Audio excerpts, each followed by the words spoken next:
Hello, everyone, and welcome to another webinar with the CISW. We're so happy to have you join us today. I am in Calgary, and it's rainy and kind of cloudy, and it's one of those days where I do feel very happy to be inside and to be doing another webinar. We have such a phenomenal webinar presenter with us today, and definitely an incredible topic where we're all feeling that need to start understanding what social work means when we talk about telehealth. So welcome wherever you are. Wherever you're at. We're so happy that you've joined us today. A couple little housekeeping notes. So if you're a veteran at this, I know that this might seem a little bit redundant, but for anyone who's new, we do have a lot of new people. Just give you a couple little notes about our platform, as it's not the same as a lot of other webinar platforms. So your entire screen is completely customizable. You're able to make our faces bigger. You're able to make the slides bigger. You can open some of the widgets. You can close some of the widgets, whatever is going to make it best for your viewing needs. We're here to support you. Please let us know if you have any questions or comments. There is the ability to connect with us on Twitter as well as on email. Please note also in the resource section, so the resource widget, we have a link to our peer-to-peer support group. So that's a place where you can come together. We've got about 600 social workers on that group. So you can come together, share your expertise, share your stories, share your thoughts on this webinar and how you're adjusting to telehealth. All of those things you can find on the resource section for today, and we will be happy to accept you as a member in our Facebook support group. As well, we always have questions about our certificate of attendance, so please know that your certificate of attendance is available after you've viewed about 40 minutes of this presentation. It's also always available on demand, so if you have some trouble accessing it, sometimes the widget will hide behind other screens. You may have to get a little bit funky trying to pull it forward so that you can download it, but if you do have any problems with it on the live event, you're welcome to log in at any time after this event has uploaded. Usually about 24 hours is a kind of good queue rule, and you can re-download and reprint that certificate of attendance for you. Again, as always, we want you to type your questions throughout the presentation. I am going to be here moderating. Heidi is going to be presenting. So I will be able to compile all of your questions for a formal question and answer period at the end. All of your questions are anonymous unless you ask us to push them to the audience, which it won't contain your name even if you do that. But just so you know, whenever you're typing to us, the only people that see it is us unless you ask us to present it live. So that should be most of the housekeeping notes. Do everything you can to make sure that it is a enjoyable viewing experience for you. I am going to dive right into now the presentation and our webinar presenter. We are joined by the Nova Scotia College of Social Workers today, who is co-hosting with the Canadian Association of Social Workers to host this webinar. So thank you to all the staff time and resources at the Nova Scotia College for helping us put this on. They are behind the scenes, and we are so grateful for our collaboration with them. So today we are joined by Heidi Sturgeon. Heidi completed her master's in clinical social work from the University of Toronto in 1997. Heidi has extensive experience working with adults, children, adolescents, and families. Her work draws from her training in CBT, acceptance and commitment therapy, solution-focused therapy, motivational interviewing, narrative therapy, client-centered therapy, and mindfulness. So any questions on any of those, please type them throughout the presentation. You have an expert here that can answer them right now. So her experience includes working with the New Brunswick provincial government in leadership positions with the Department of Health and Education. And during this time, she acquired specialized training in LEADS, a Caring Environment Leadership Capabilities Framework with the Ontario College of Health Leaders, performance excellent leadership training with simplicity designs, as well as the training in process improvement, supervision, coaching, mentoring, and attendance management. Heidi's vision is to improve access to mental health therapy, which led her to develop an online mental health private practice in 2016, which provides secure and confidential therapy to clients in the comfort of their home, office, or location of their choice. In 2019, her practice expanded to all Atlantic Canada, becoming the first online mental health practice in Atlantic Canada. In addition to her online practice, Heidi continues to see clients in Halifax. When not working with clients or on her private practice, Heidi can be found on or near the water, reading or appreciating a good cup of coffee. For anyone who doesn't know me, my name is Alexandra Zanis. I'm the Social Policy and Communications Coordinator here at the Canadian Association of Social Work. You're always welcome to connect with me any policy or communication related questions in terms of continuing education. You can connect with me on Twitter or by email, but Wow, are we not joined by such an incredible presenter? I am so excited. Heidi, welcome to our CISW Continuing Education. I'm going to let you take it away. Thanks for being here. Okay. Thank you so much. And thank you so much for hosting this webinar. When the college in Nova Scotia reached out to me to do this presentation, I have to say, even though I'm presenting on working with clients and using technology, doing the webinar was new to me. So I was so appreciative that we could collaborate and use your system, which I hope I'm going to be learning as I go along here, but your help has been really appreciated. So again, I'm in Nova Scotia working as a social worker here. And I've been seeing clients using telehealth for the last 4 years. So today I just want to really have a chance to talk a little bit about that and answer some of your questions, hopefully, and share a bit of what I've learned along the way in doing this. So thank you for joining today to hear more about this. I also just want to say I've been thinking so much about social workers who have had to move into offering telehealth during the pandemic. I had an opportunity to choose to do this and an opportunity to have time to ease into it and try to figure it out while I was doing that. And I've really watched with amazement as so many colleagues and people I know have just had to quickly get online and see their clients. And it's been really impressive to see how everyone's been adapting and trying to work to really meet the needs of their clients. So hats off to all of you for what you've been doing the last little while. Just going to move so we do have a poll. Does this show up now on the other end when I do this? Yes, it should be. I'm just going to double check on the audience view. Okay. But yeah, it looks like it's there. Yeah. Oh, and people are already responding. Great. So what's the, how long should I leave the poll here for everybody? The poll is new to me, so I just wanted to get to know a little bit about everyone. I was curious in terms of how long you may have been doing telehealth, if you've been doing telehealth before the pandemic. I usually say that's about enough time. Okay, great. And yeah. Okay, so 16.5% have been doing telehealth before the pandemic and 83.5% no. Yeah, okay. Wow. So it's a learning curve for sure and a tiring time during this pandemic to get started with everything. Okay. Thank you for answering that. I'm just going to go. Did I miss one here? Okay, no, I don't think great. so. We're on okay. now. Is that correct? Okay, great. We are. Okay, thank you guys. And just bear with me as I was learning how to do the poll and the poll results. So thank you for sharing that. So in terms of our time together today, this is just an overview of what I hope to share with you and to talk about. So at first, I want to talk about telehealth and online therapy and what it is. I want to talk about what do I need to get started in order to do this work. I like to talk about the consent, so that would be informed consent to see clients, and privacy and ethics. I want to talk about screening, and with screening, it's really about, what is the fit for the client in terms of accessing and seeing the person online, and talk about emergency planning. And then I'd like to end and talk a little bit about some of my lessons learned. And trust me, there's been a few as I've been doing this, absolutely. And I'm still learning. So I wanted to talk a little bit about why online therapy and how I ended up doing this 4 years ago. And it really started from, I worked in government systems for many years, for 20 years. And I'm originally from New Brunswick. I'm from Miramichi, and a shout out to any peeps from New Brunswick that may be online with us today. But I worked in New Brunswick for many years, and I worked in Miramichi. And I often felt that, it was difficult at times for clients to access services, and there was a lot of barriers to service.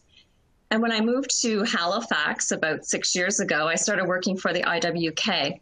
And a part of me as a social worker felt that it would be different for clients to access services in a city, in a larger city with more service in it. And yes, there are differences, but there were still some of the same barriers for clients trying to get to appointments and trying to accommodate and just really trying to meet the needs of clients. So I decided to go full-time into private practice. And in doing that, I saw an opportunity to look at how we could use video to see clients and what that might be like. And just so you know, I'm not a big video person. I'm not online all the time, but I really was starting to notice that a lot of people I knew who were grandparents were seeing their children online, their grandchildren online, and keeping in touch with them. And I started thinking about, how is it that we're not using this technology to really help us remove some of those barriers for clients? And what about the clients who would just find it easier to come into the office or, to see you online?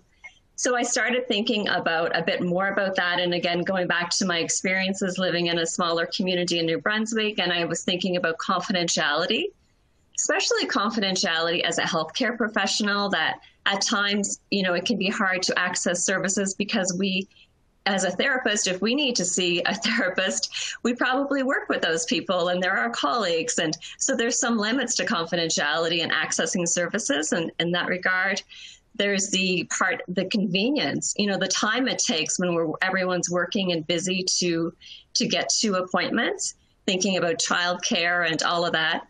There's the, being comfortable in terms of going to an office appointment. For some people, there's a lot of fears about coming into the office and somebody seeing them or what that might feel like, or their anxiety about that. And then, just thinking about how online therapy allows us the opportunity to really be client focused and thinking about meeting the client where they're at in their location. So those are some of the reasons that kind of led me to doing online therapy. And I have to say, when I first started doing it, I had a lot of fear. I remember the first client I saw was in July of 2016. And I was literally, I was scared to even tell people that I was going to see people online because it seemed, I didn't really know anyone that was doing that. So it seemed quite unusual that I would be starting out seeing clients online. And I didn't have a system to use. And I couldn't really find a system at that time that I felt I should be using. So the first client I saw, I was using Skype. And it was, like I said, in July of 2016. And I was really nervous. And I wasn't sure if I was going to like it or not, or how it was going to be. But from the first client on, I have really, liked seeing clients online, but it's been a learning. But I did have a lot of fear about it. But that was, so just going on over here, just to think about, what is telehealth and what is, when we're seeing clients online, it's also referred to as telehealth. So it's really, we're providing mental health services or health services. And the provider, so that would be us as a social worker, and the recipient, the client of the service, are in different locations. So we're no longer in the same location when we're working with the client, and the service is delivered over electronic means. And, it seems, even though it seems that it's really new to be offering telehealth and doing online therapy, I was thinking a lot about some of the other services that have not been offered on location with clients. And I was thinking about crisis phone lines. And when I went back and did a little bit of history on that, we've actually been seeing clients electronically with telephones for over 60 years. It's actually close to 70 years that we've been, offering services to clients by telephone, which is often crisis services. And the first crisis line was actually started in 1953 in the UK. So I was thinking, about this and how, as I was starting online, I had so many fears and worries about privacy and confidentiality and all of the things that I've worried about and been concerned about and tried to put in place to ensure for those things. And I was thinking about, what, we've been doing telephone crisis work for almost 70 years. And, my age will speak to this, but I grew up at a time when we had one telephone in our house and it was in the kitchen, and you had to if someone was on it, you had to pretty much go underneath the cord to get by. So everyone heard all your conversations. So I was thinking about, people were offering crisis services to clients using telehealth for all these years. And, it's been a really valuable service. And now we get to move online and offer it in an even more private way for people. So again, about telehealth and offering the sessions online, how I think about it is it's really, there can be supervised sites and unsupervised sites. So when I say unsupervised, I mean that I'm working in one location and my client is in another location. So they're either in their home or their office or their car or wherever they may be to access their video so that we can communicate together. Now, there could also be supervised sites for telehealth. That's not what my experience is in, but there may be some of you on this webinar who are doing something like that. So a supervised site, you know, an example of that would be perhaps if you had a client that was incarcerated and perhaps you went to the facility to meet with that client. It was on site, but because of the pandemic, perhaps, you know, you're seeing them by video, or maybe they're not able to meet with you. So you could be on site meeting with someone by video, and there's support there for that individual if an emergency were to happen. So that would be supervised. But the work that I do, I'm in my home office, my clients are in their, you know, home or car, or wherever they might be. And the client isn't supervised by anyone else during the session. There's no one else on site for support unless there's a family member that I know of. Okay, so just a little bit of information about that. So that's kind of a little bit about the online therapy, a little bit about getting started. And you know, after once you decide to start doing online therapy, and I know that right now a lot of people, you know, are probably in situations where they need to start offering online therapy because of the pandemic. So it really, you know, getting started, we have to think about what we need to offer the service to the client. And the things that we need for online therapy are the things that are really important, are things that sometimes some of us may not think about as much. Because it's technology. So we need to have hardware and software. So the hardware would be starting off with, we need to have a good internet connection.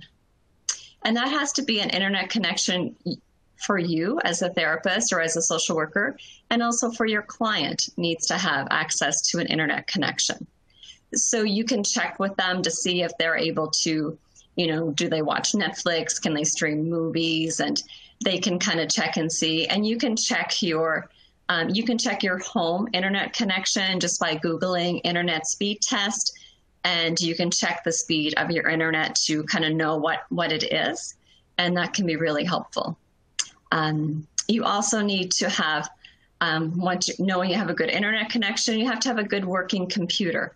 So you're going to want a computer that, you know, can upload and download quickly. That has, most likely you're going to want a computer with a good quality camera.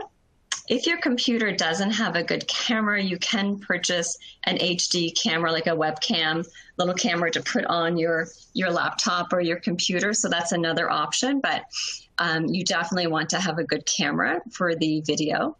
When you're working online with clients, you're going to want to think about the internet connection that you have. So you're going to want to make sure that all your other programs are closed down on your laptop or your computer before you start seeing clients.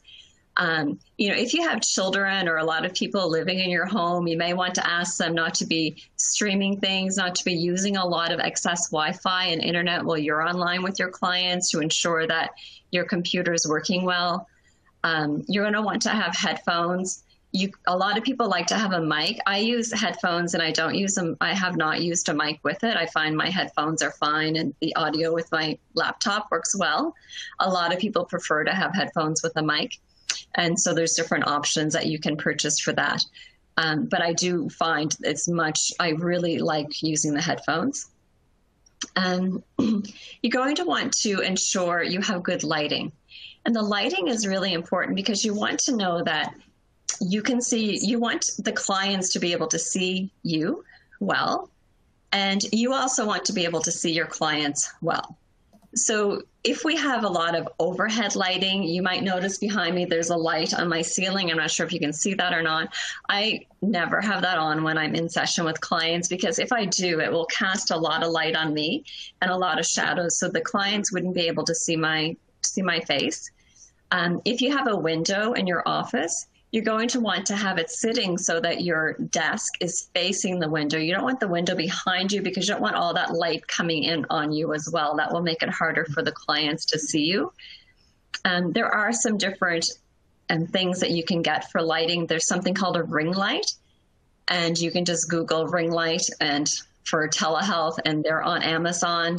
They range in price from probably $50 to $150. I don't have one, but a lot of people really like them. If you do get one, you can get one with a dimmer on it. So these are kind of gadgets that you can have, things that you can get if you find that your space isn't conducive with lighting. There's things that you can do to improve that. Just like with your internet, there's things that you can do, or with your camera, there's things that you can get for that. So you really need to start with kind of that your space isn't. Oh, sorry. Hello? We can hear you. Sorry, I think there was maybe just a little bit of feedback there. Not sure what happened, but you're good. Okay. So you'll want to, sorry about that. Thanks. You'll want to ensure that, you'll want to make sure you have your internet speed, a good working computer, your headphones, your lighting. You want to have a distraction-free background. So some things you might want to think about if you're just setting up your home office. What is behind you? Some people may have to set up their home office in their bedroom because of space. So if you're meeting with clients online, you're going to want to ensure that they're not seeing your bed in the background, or maybe seeing a whole bunch of other things in the background that might be personal, or a lot of photos, or things that you may not be comfortable sharing. So just thinking about what they're seeing in the background is really important as well. You want to think about the noise level in your space. And this is very important, and I'll share an experience that happened that just recently. I have a client I was working with. I've been seeing her for quite some time. And when the pandemic happened, my partner started having to work from home as well. He works in another room, and we have a plan. He's supposed to be in a room with his door shut, and I have a noise machine. But I was having a session one night, and my client heard a man's voice. And so I had to get up from the session and go close the door to his office because it had been left open, and she could hear that voice. Now, it worked out okay because I do have a relationship with the client. I apologized, and we were able to kind of pick up where we left off. But if that had been a new client or someone, it might have been it could have been even more concerning for her to hear someone's voice. And so just to be really conscious about that, I try to be, and things do happen. But we can keep going with it, but it's important to, just thinking about that, how the clients can hear, what's happening in our home, whether it's dogs barking or children or partners, and just wanting to keep that noise level down so that the clients are feeling comfortable, again, with the confidentiality being kept. And the other part around, setting up your stage and getting ready to see clients online is the camera. So I'm sitting now at my laptop, and I have my laptop raised up a bit. It's sitting on something, and you really need to adjust this for your own height and your eye level. My webcam, I'm not staring directly at the camera. My gaze is just down a bit, and that usually works fine. So it's important to think about that. If you're staring directly at the client, sometimes you may not be looking at them. So if you're not sure, you can always check in with your clients. Just check in and see, ask them if it feels like you're looking at them, because you can adjust your camera or your laptop or your computer to accommodate for that. And that is really important. So thinking about the adjusting that, trying to have your gaze just below where the webcam is on your computer or your laptop, so that you're just looking a little bit under that. Other things in terms of getting ready for your sessions, you want to be ready a few minutes ahead of time. For a lot of clients, starting to see people online, and the technology is new for them. So especially when it's new clients, they really appreciate it when we show up and we're ready, kind of when they get logged into the session, so they're not waiting. If it ever happens that they show up ahead of me, I often find that they feel that maybe they missed a link or, they did something wrong. So it's really important to kind of try to be there before they are, if that's possible. And the other thing for all of you that are just transitioning to online practice is test, test, and test. And what I mean by that is get a friend, a family member, somebody in your life, a colleague who is willing to help do some test calls with you. Check it out, play around with your camera and your lighting, and it will really help you to feel more confident with the sessions that you're having. And the more we feel confident with offering the sessions online, our clients really start to notice that too, and it puts them at ease. So just keep testing and testing and testing and do the test calls. And you can do the test calls at different times of the day so that you can adjust for your lighting according to what's coming in and for daylight and things like that. And you'll find that that's really helpful, and it'll help you to feel more confident with the sessions. So we talked about the hardware and some of this setup. The other things is around the platforms. I get a lot of questions about this, and this information on this slide was actually provided by Alex Stratford, who's our executive director and registrar here in Nova Scotia at our college, and he shared this information. It's also in a blog post that came out yesterday, I believe, with the college. But this is information that he just really wanted to ensure came across during our presentation. I won't read the whole slide to you, but the information is there. But, something that I would stress, and the college would stress as well, is that to consider whether you're using a secure internet connection, not public or free Wi-Fi. So you want to be on a secure connection, which most likely if you're in your home, you would be when you're doing that, but just thinking about that. And the other part that's really important around the security is just having passwords protected for your, when you're logging into whatever platform you might use, that it's only you that can have access to that. So that's really important part of that. So that's some information. We're going to talk more about the platforms, actually, and we'll talk a little bit more about the privacy around passwords later on in the presentation. So in terms of thinking about what you need, so now you're going to see clients online, you've kind of made the decision. So we talked about the hardware and some of the software. So the next piece is around practice management. And I would say this is probably a part that I get the most questions about from other social workers and therapists.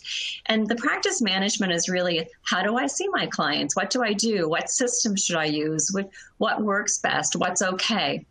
And what I really say with the practice management is to think about it. Think about what your needs are, because what I'm using may not be the right platform for you, because what I'm using right now is based on what I need to run a private practice.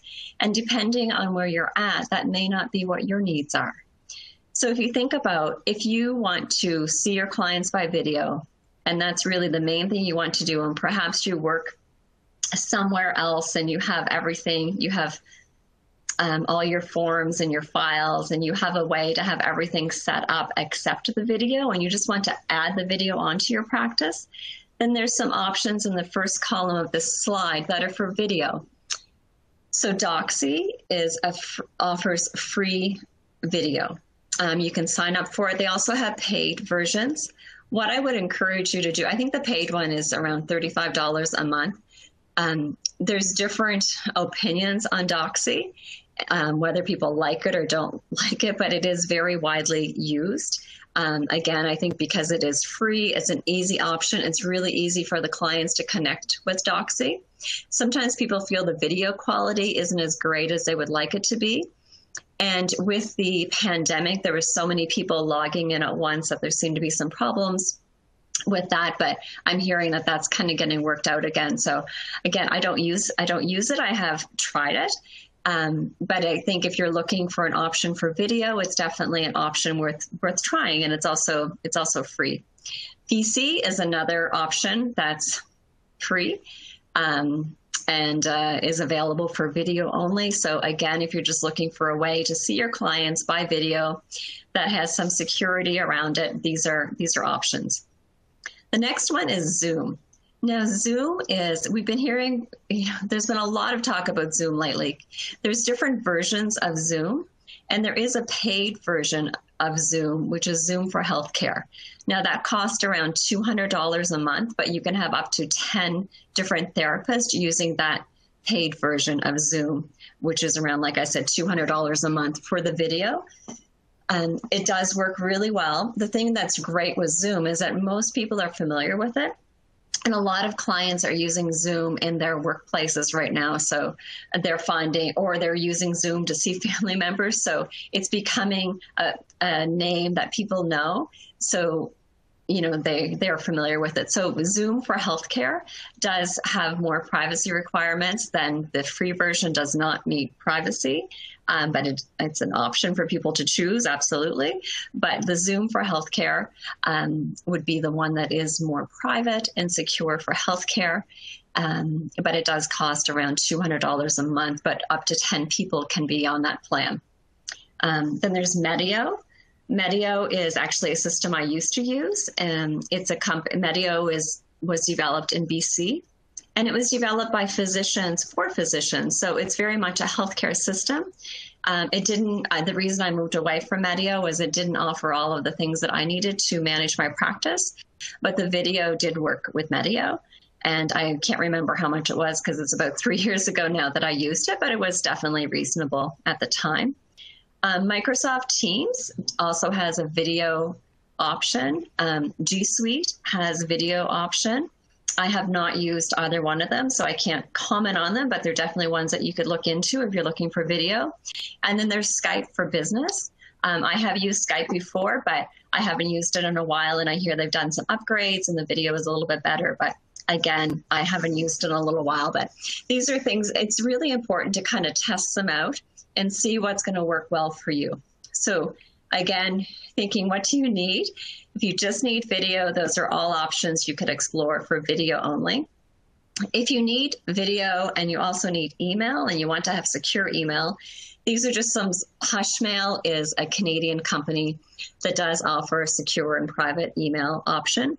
So that would be something to consider if you're looking for a secure email to use. Again, I haven't used Hushmail, but I hear good things about it. And G Suite and Pronto Mail are just another couple of options for email that you could explore.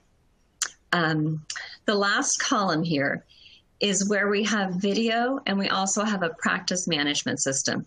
So when I say practice management system, I'm really talking about how you run your practice in your office. So for example, a practice management system will allow you to do all of the other options in terms of running your office. So when I think about seeing my clients online, it's very much an office is how I look at the system I have. I'm using On Call. I have used the other systems on here as well, News Talk and Jane. I'll speak about On Call because that's the one that I've been using for the last few years. And it allows me to process the payments for clients. It allows me to, the receipts are sent to clients. That's all automated. The clients can sign their consent that can be up, online. Everything's automated for the clients. And it's a secure system because I have my own private login to go into the system. And every client has to have a login and password to go into their side of the system. I can share clients, documents and things like that with them in that secure system. So, and it's also a Canadian company. So it adheres to Canadian privacy laws. So those are some of the things that I like about it. And again, I've tried other ones in the list. It's really unique. It's about testing it out and thinking about what your needs are. News Talk is another platform that offers all of those similar things that On Call offers and is also a Canadian company. And Jane is a really great practice management system. When I was using Jane in the past, they didn't have video as an option, which is why I didn't stay with it. Because for me, having one system was really important because I'm not, the technology is not my favorite part. So I wanted things to be as streamlined for me as possible. Jane has just adopted, now they do have video, and I think that just started since the pandemic. So I haven't tried that, but I've heard that they do have have video as an option now. So these are systems that, again, if you're looking for how to run, basically manage your practice, schedule your clients, if you're kind of looking for how to move and do everything, these would be options where it's a practice management system. Okay. So we talked a little bit about, just to go over, so you have starting with your hardware and software, right from getting your laptop and your headphones, and then you're thinking about what system do you need? Do you need a video, or do you need just video and email, or do you need a whole practice management system? And then once you have those things, then it's time to think about informed consent. So I just sharing the definition for informed consent, which I actually borrowed from taken from the CISW definition. And I've shared a link to their guidelines for ethical practice there as well, just in terms of around informed consent. So the voluntary agreement reached by a capable client based on information about foreseeable risk and benefits associated with the agreement, participation in counseling, or agreement to disclose a social work report to a third party. So with informed consent, for any of you who are transitioning from your office to online, you would need to adapt the consent that you were using to include telehealth services, because we would want to have the client's consent to telehealth services if that's new. And I also just shared a link here for the national standards for social work. They have some information on social work and telehealth practice that I thought might be of interest as well. So if you're thinking about adapting your consent form to see clients online, these would be some things that you might want to consider including in that consent. So talking about what are the risks and benefits of online therapy, talking about that in your informed consent. How often or how does online therapy work? You might want to share, how does the client, what is the system that you're going to use? Like, are they going to have to download something, or do they just get a link in the email and click on it? How does it actually work? So you may want to share that in the consent. How to set up the technology for the session. So in our office practice, if we're meeting with a new client, we would be covering confidentiality and the limits of confidentiality. So we're still going to do that with online clients, but we're also going to talk about, cover any limits and confidentiality for online therapy practice.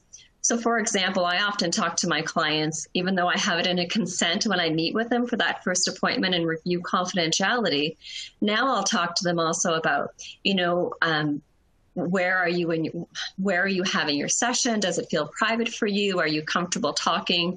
And start talking about that, as well as the importance of using, where are they having their session? Is it on their phone or on their laptop? And does anyone else have access to that? If they're downloading an app to meet with me and maybe they don't want anyone else to know they're seeing a therapist, then that's important to I have that conversation with the clients to help explore that with them and to kind of get them thinking about that.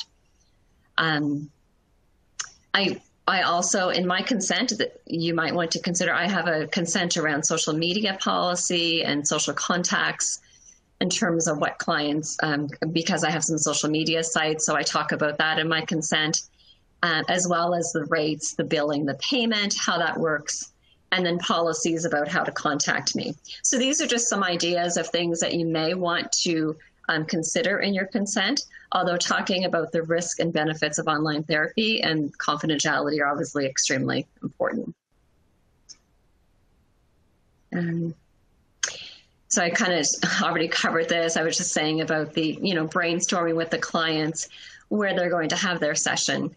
Are they going to feel comfortable with where they're talking with me? And brainstorming with them, sometimes it's even brainstorming around the time of their session. I have some parents that I work with, and they choose to have their appointment when their child is napping. If it's an infant baby or a very young child that still naps, they'll kind of schedule with me around those times. I've met with parents when the children have gone to bed in the evening. I, have clients who sit in their car to have their appointment. I have clients who choose to have their pre-pandemic, they would have it, go to a boardroom in their place of work, and they felt that was a private place for them rather than being at home. So really, and the more you brainstorm with clients around it, they'll come up with some thoughts on where they're going to feel comfortable for their session. So it's just helpful to kind of open that up and talk about them and to help them think about where that might be. So we'll move into privacy. And privacy is a big topic, but we'll touch on a few slides here with privacy. But PIPEDA, which is the Personal Information Protection and Electronic Documents Act, and is a Canadian federal privacy legislation that governs how our personal information is collected, used, and stored. And then there's PIA, which is the Personal Health Information Act for Nova Scotia. And each province would have a different act around this.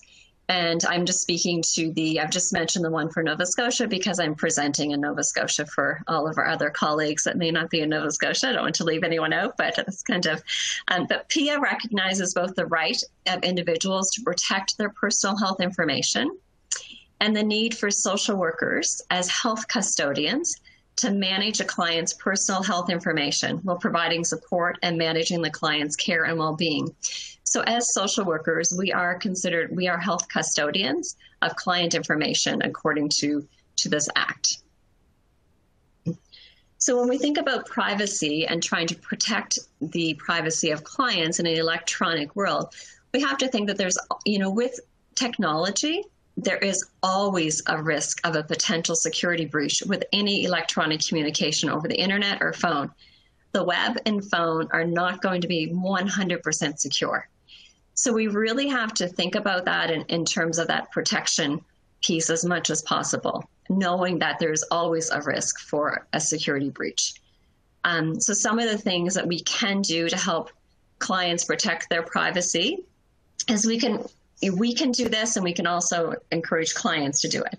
To maintain updated antivirus protection on your computer, you can ensure your computer and phone are password protected with strong passwords. And again, I mentioned this earlier, but clients might want to only use their device for the therapy session and not save the login information. They might want to log in each time rather than having their computer or phone save that data if they want to ensure other people can access it. So it's kind of like our phones are their phones. If people are texting or emailing, anything like that with their clients, and your phone isn't password protected, then anyone can really pick that up or log in and see that information. So that privacy, thinking about that goes both ways. And this is another question that gets asked a lot, and I'm definitely not an expert on this. I really encourage people to seek a legal opinion on it, or contact the privacy commissioner for information. But my understanding, so it's around, can client data be stored on a server outside Canada? So when I first started online practice, a lot of the programs I wanted to use were HIPAA compliant, which meant they met privacy laws for US, not Canada. We have a lot more options in Canada now, thankfully, with the practice management systems have really, over the last few years, more options. So for me, I think keeping our data on a Canadian server, it simplifies things rather than following provincial, federal, and then international laws. We can just adhere to Canadian and provincial privacy laws for data security. And then knowing Canadian cloud providers have the best knowledge of the country's privacy laws. So they're in the best position to securely store data from public and private companies. So we think about so again, the company that I use is a Canadian company, so they're meeting Canadian privacy laws. There's a lot of practice management systems that are based out of the US, so they're going to follow privacy laws for US. And there could be a debate. Some people feel that comfortable using that. So again, I think everyone has to make their decision. For me, I really like the fact that I'm with a Canadian company and that it's Canadian privacy law, and I'm not thinking about anything else. My terms and my consent and all of that. When I share that with clients, I let them know where the data is stored, and I feel more confident with it. But that's kind of been my learning as I go along with that. But it's definitely important to kind of consider that as you're thinking about the systems that you're going to use. Just going to move into touch on liability insurance. And this is a slide that was provided by Alex Stratford, again, who is our Executive Director and Register at the Nova Scotia College of Social Work. And just touching on the importance of, in private practice, we need to have liability insurance. And so we really need to check with our insurance provider to ensure that that also covers for seeing clients online.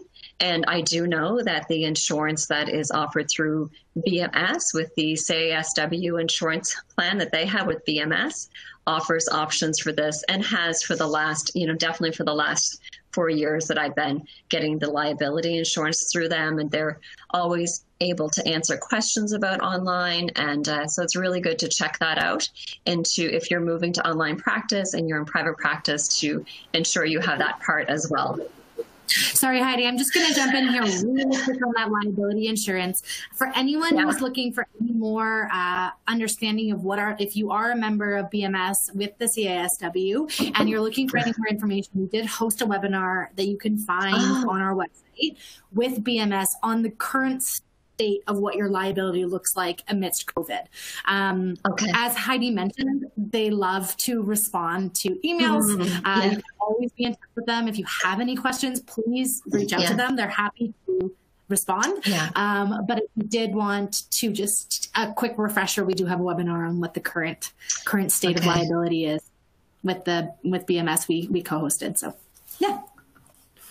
Great. Thank you. Yeah, I have found they've been really helpful in answering questions in the past, and it's been great. Okay, so I'll leave this slide there for you to kind of read through, and there's some links as well to some articles that they have.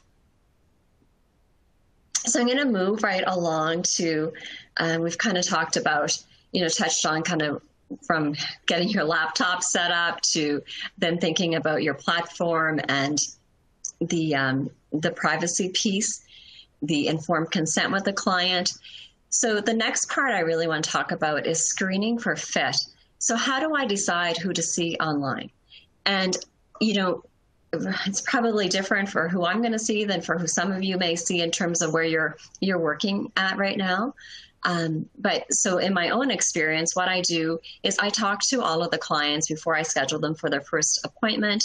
And that allows me a couple of things. It allows me to screen to see, one, if I have the competencies to meet their needs. At this time, I have other associates who work with me. So if I don't, I could possibly refer them to one of the associates. So I really want to kind of, connect with the clients before they book their first appointment. And during that screening, I'm talking to them to find out a bit about, what's their experience? How do they feel about having their session on video? And, it's interesting, even as I say this, because so much has shifted since the post-pandemic as opposed to pre-pandemic, in terms of now everyone's, a lot of times now I hear people saying, well, I'm actually using Zoom for my work calls, or, I'm helping my children do their homework and they're on calls, video calls. So things have shifted a lot in the last 6 weeks for sure. But prior to that, I was talking to people to find out what their experience is like. Have they ever been on a video call? Have they used Skype or Facetime? And kind of get a sense for that. I'm asking them their age. That's important for me to kind of know what their age is. For me, that's important. I don't see clients online under age 18 right now. So I kind of want to get a sense for that. The other thing that's really important that I ask them shortly after I start the call with them is, where are they located? And that's really important, because if they're outside of Nova Scotia, then I need to know whether or not I'm regulated to practice social work in another province. And I am registered and able to practice social work in other provinces, but that's taken some time to get to there.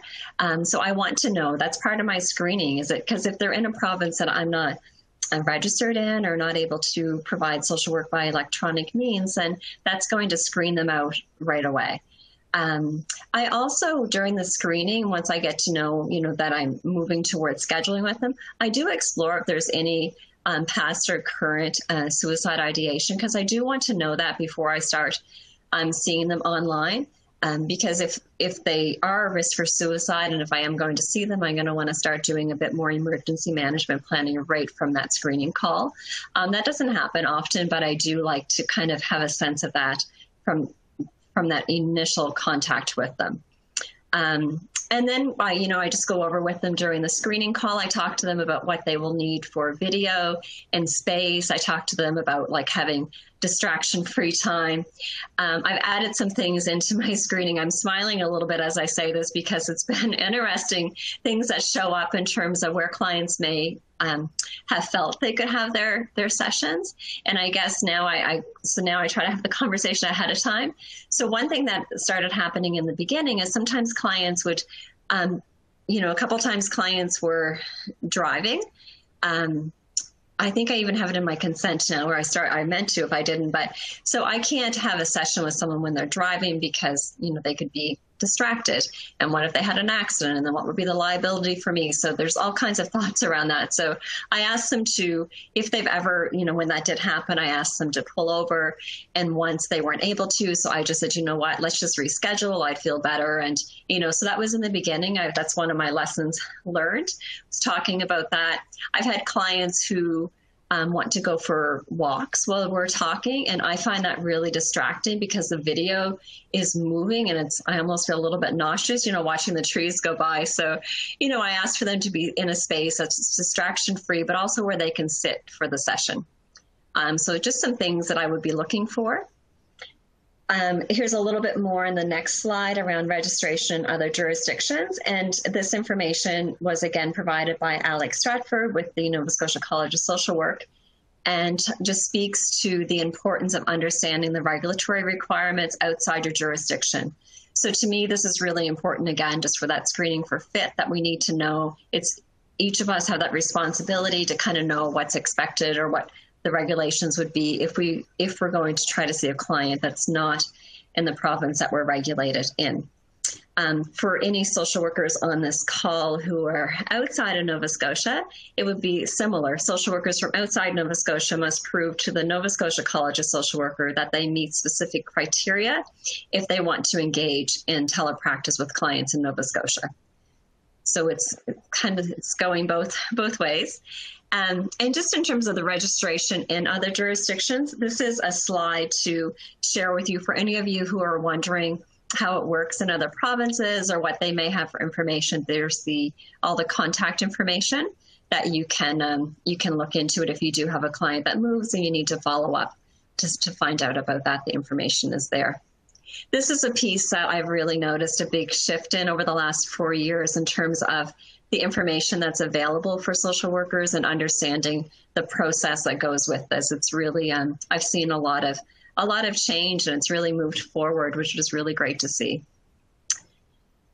Okay, I'm conscious of our time, so I'm going to try to quickly get into emergency planning here. So maybe that's how we are planning, right? It's an emergency and it feels quick when we're doing it.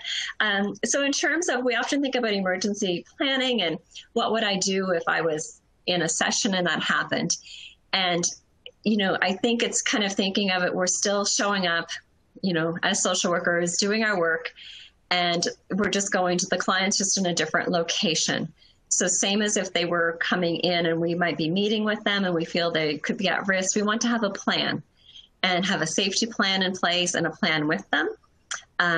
So the most important thing that I can say for this, and it's been a learning absolutely to be really aware of this, but always have the client's phone number and their location address in front of you. And the reason I say in front of you is because for anyone who I use an electronic health record. So everything's on my computer. So if I'm on the video with the client and they were in crisis, I don't want to have to try to get into an electronic system to get the phone number and address. I'm going to want that in front of me. So and the other part you can ask clients is you can ask them at the beginning of the session what their address is if you feel they're a client that kind of is a bit more transient or is moving around a lot, to really know where that address is. If they did need emergency services, you need to know the address and you need to have a phone number. So that's really, really important to have that and to have it in front of you, because you're not going to want to go through your computer to get that information. Or also if there was ever a technology failure, let's say the power goes out or your browser decided to update itself, anything happens, you just want to have it in front of you, and that's going to be more helpful. If you're working with clients who are online and you feel they're at risk for their safety in their home because of violence, and you know that perhaps it's a client group that you work with often, you might want to have a safe word that you and the client kind of establish. So it's part of your emergency plan. So that if that's a word that's safe for them, to let you know that they're in trouble, might be something that you want to arrange with the client. So I put this on here, ethical practice, different location. And, I have some links here to informed consent and privacy. And this is really just summarizing, some of the links that I've been sharing, but I just wanted to say the ethical practice, different location. The reason I look at it this way or call the presentation this title was really, I was thinking about the work that we do as social workers. Over my years as a social worker, I've seen clients in many locations, from coffee shops to courthouses to home visits to offices, correctional facilities. I've been in many, many locations with clients. And at all of those times, it was my responsibility to show up and to be there with the client in the location that they were at that time and try and help them meet their needs. And I try to look at online therapy as another way. It's just another location. It's not a different form of therapy. It's just meeting the client and they're in a different location, and it's really their location. And it gives us a sense of where they're at as well. So I really wanted to just that's important to me, just kind of thinking of it as not another mode. It's really about showing up and seeing them in their location. So I just want to, some of the things I have learned, I could have probably wrote at least 10 slides or more on this. I'm still learning a lot. But one of the things I learned was about the disinhibition effect, which was a concept that was named by a cyber psychologist researcher, John Suler, in 2004, I believe it was, the years in there, was that those experiencing online disinhibition effect may loosen up or feel more uninhibited, express themselves more openly. And this is so true. There's something that happens online. It definitely, clients may start to, clients and therapists could both start to feel a bit more relaxed because they're in their own environment, perhaps because of the video. And there can be some benefits to that, and it can also be distracting. So it's really important to be aware of that in terms of even how we show up for the therapy session, to still get ready and, notice our posture and how we're sitting in our office space and what we're showing to clients is really important. And for us to not be distracted during session because we're watching people on screen. We want to have our notifications and things turned off, because if they're on, we're naturally going to look at them when they pop up. And clients may seem more relaxed as well, and they might show up in their bathrobe or their hair in a towel. And, you have to think about how do you have those conversations around that when that happens, and kind of the ethics around some of this. So people can feel more relaxed, and there are, again, it can be a benefit and a distraction. So just to be aware of that, because it will happen. People may feel less nervous, so they may start to open up a little bit more quickly with video.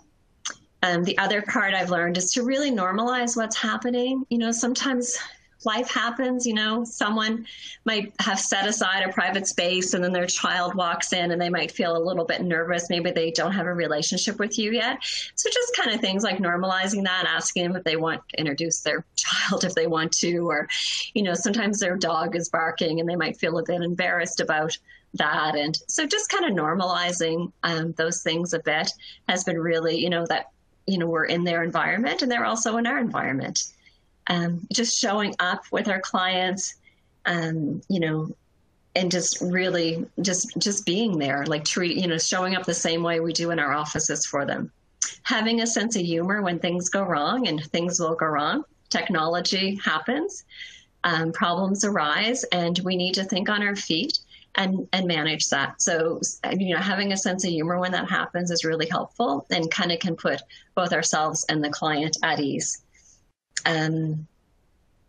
Just really knowing the hardware and knowing the systems we're using is really important.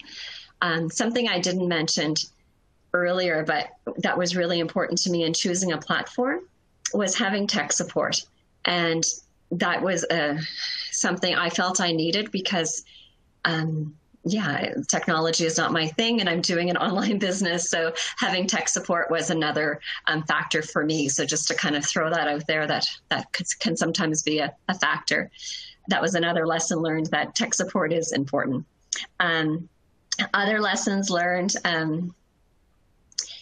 so if clients are not, if I feel their lighting isn't okay or I can't see them well, I just ask them to rearrange, put a blind down, and things like that. And they're really comfortable with that. And I ask them if they can see me well, and just kind of have an informally check in with them, and that goes well. Again, I mentioned having their phone number and things written down. Something I learned that I really have loved about online therapy is, especially my office clients that came to online, is how often people talk to me about their pets. And then seeing them online after meeting them in the office, they would be so excited for me to get to meet this pet that they had shared or talked about in session. And now you just naturally get to meet all the pets. So that's been really, that's really something I love about online therapy. The eye fatigue is real. So definitely take breaks. Try not to book people back to back. I still do that sometimes. And then I remember that it's good to take breaks and kind of move my body between sessions. I actually have, I don't know if you can see it or not, but I now have my yoga mat on the floor in my office, and I have a foam roller.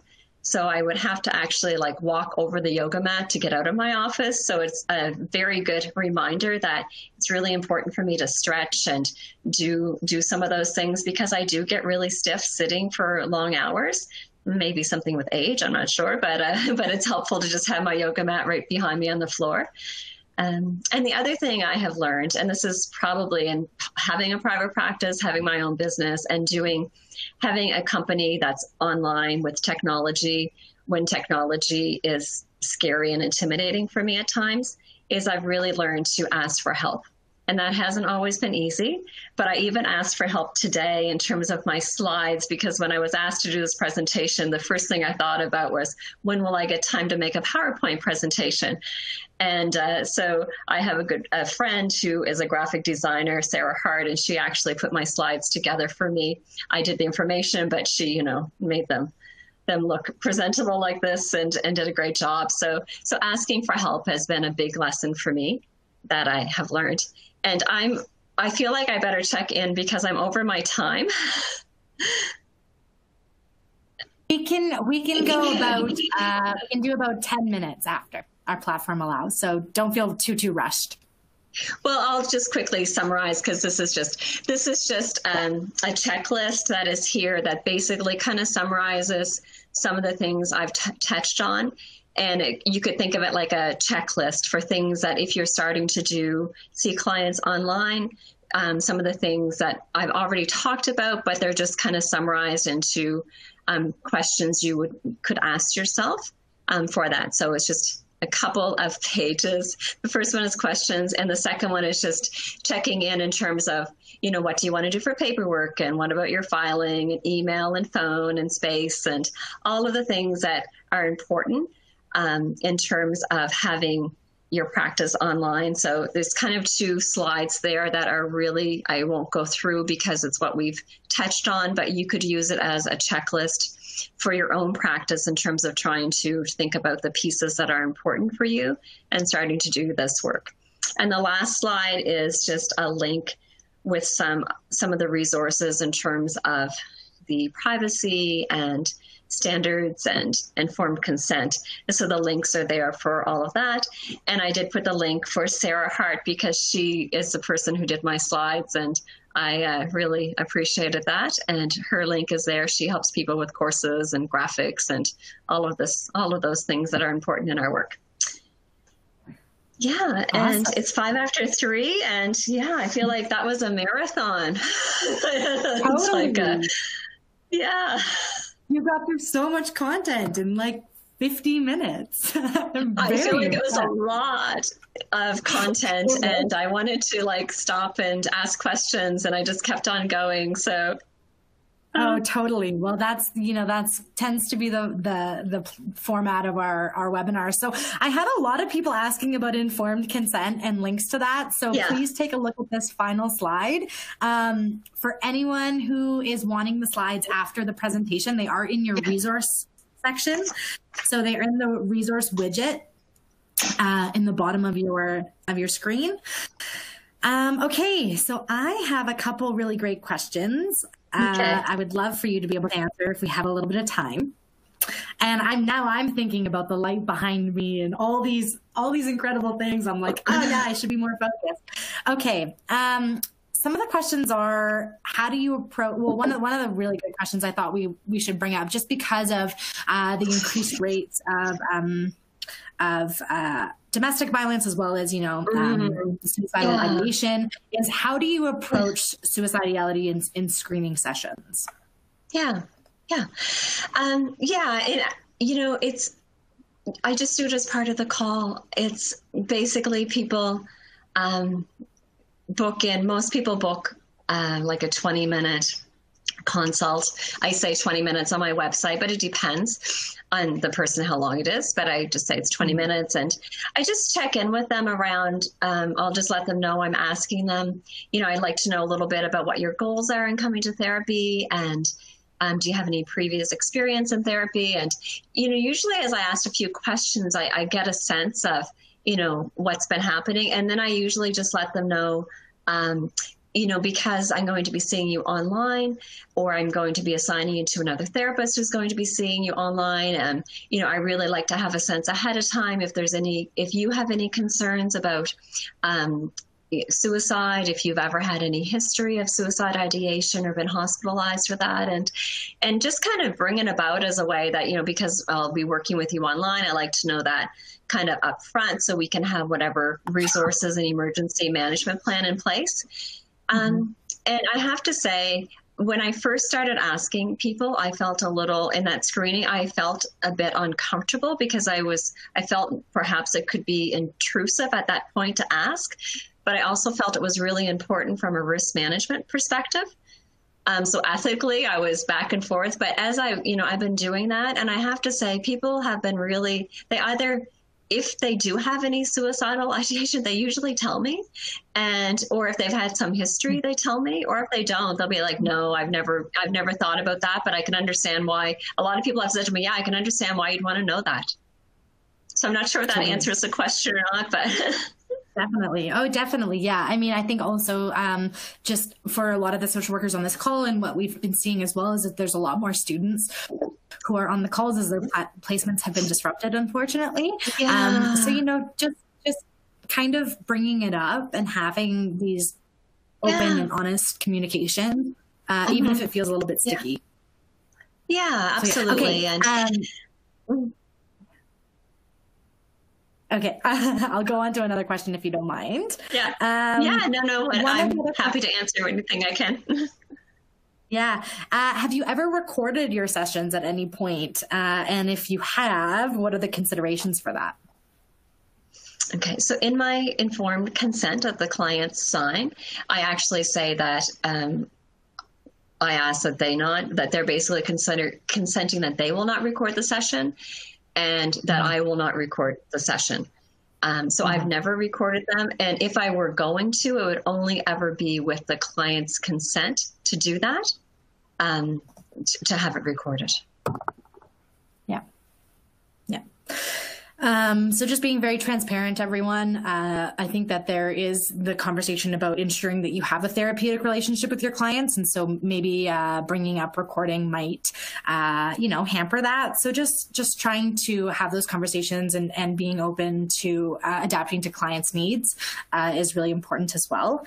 One of the questions we have is it ever okay to use FaceTime or regular Skype? Mm-hmm. So the thing with FaceTime is it's not secure. So if you and I think FaceTime is like Messenger. So you have to think too, if you're using FaceTime, how are you connecting with your client on FaceTime? Do you have to friend them, or do you have to do they have to be a friend or have access to a Facebook page or anything like that in social media? So I'm not sure if you need to or not, but just in terms of even thinking about that. But and where is the data stored if you're doing any messaging and FaceTime and things like that in terms of that information? So do people use FaceTime for therapy? Absolutely. So that's the part when I say it's important to think about that. And if you're not sure about the privacy, to really consult with someone on it, because we are health custodians and we are responsible to, ensure how we're meeting with people. But for some clients, social work, everything's always, and it depends, because the other part is depending on the client population you work with, the risk of not seeing that client on FaceTime might be larger than seeing them on FaceTime. So the population so depending on who you're working with and the ethics around that and the risk to that client, those are factors that I think it's important, the conversations that are important that we have as well. Yeah, I agree completely. So wondering about if a regular cell phone would be considered secure for a phone session. You did kind of bring up phone sessions, at least when you were talking about in the beginning. So is a regular cell phone secure? For telephone, I don't know how secure the cell phone is because is it on the Wi-Fi network? No, instead of the landline? Not. I guess it would depend. I don't think so. Wi-Fi calling. Yeah. I think I don't know, honestly. It's a good question. Obviously I have I talk to clients scheduling. I have a landline and I have a cell phone. My cell phone is not my public number, but there's definitely times when I call clients back on my cell phone, but it's more for scheduling, the same as my email. I do scheduling with email, but everything else is not done that way. But yeah, I don't really have an answer for your cell phone. Sorry. Yeah, that might be something that you want to look into depending on your carrier and whatnot. And I do think that there is a lot of benefit to going through the platforms that Heidi has already gone over, because those are, the ones that we can reasonably gather are secure. When we kind of get into the other fields, it'd be hard to explore every kind of, if every app out there would be confidential. Yeah. So take a peek at what we do know is confidential. Okay, I think we have time for one more, and then I'll wrap it up at about 1:15. Okay. One of the questions, and I think that this is something that I've considered as well as I think about this new reality that social workers have. And I've been reading a lot of columns of social workers who are missing, the nonverbal cues and whatnot. So have you found whether, the therapeutic rapport is more difficult to establish online than in person? And is there anything that you try to stay away from or run towards in terms of building that therapeutic rapport? So I would say over the last 4 years, it's something I've thought about a lot. And I really don't find that it's any different. I honestly, I feel when I show up on video, that I show up the same way I do at the office.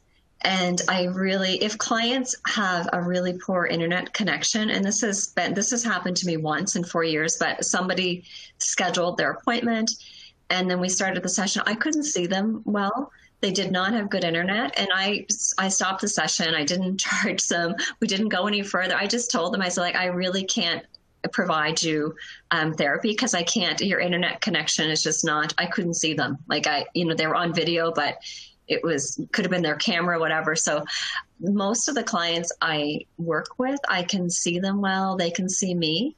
And I've asked most of my, I asked people for feedback, and clients have told me that they feel that it's like very much like being at the office.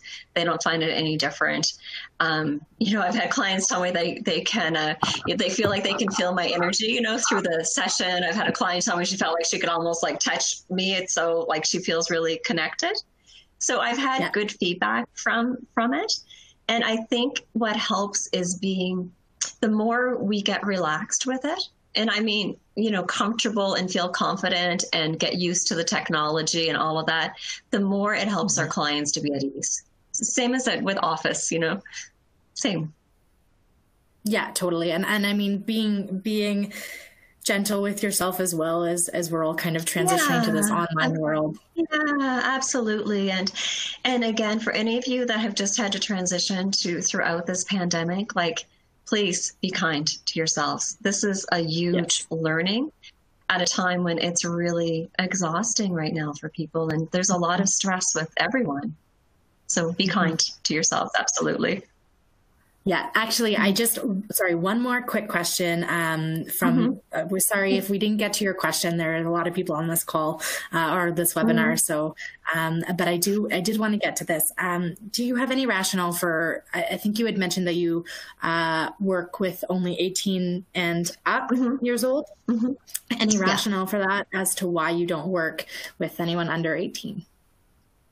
So it's probably more preference than rationale. I have experience working with children and adolescents, but I just feel that getting into working with underage, that I also need to, just know all the, get into some of the reporting and all of the other pieces that go with that. Also, when I work with children and youth, I often like to meet with the families and work with them as well. So from a logistics point of view, in terms of doing the online practice and trying to do work the way I like to do work, I didn't feel that it met my needs in terms of how I wanted to work right now. So that's just a really honest answer. I think that if you are you work with children or adolescents, I think you could do some really great work online. And I think you could do really great group work with teenagers right now. I see a lot of potential for that age group. And I've seen some people doing training and play therapy for kids online. I saw some things advertised on Facebook about that. And so definitely, I think there's lots of potential. It's really a personal preference for where I'm at in life right now. Yeah. Awesome. Well, thank you so much. Heidi says to all of you out there, be kind to yourselves. I will echo that. Please be kind to yourself. If you need to access your certificate of attendance, it is the yellow widget. You may need to play around with it to access it, but it will be there if you want to log on again, if you can't get it right now as well. Please check out our Facebook peer-to-peer support group. The CASW is also running a contest right now where you can share your story for a chance to win one of 6 Google Play gift cards to either get yourself some books or get something for your kids to do while you're busy taking client calls or whatever. Share your story. We want to hear from you. We want to hear about the incredible work that you're doing and the transitions that you've made. And we want to give you something back. So please take a look at that on our peer-to-peer support group.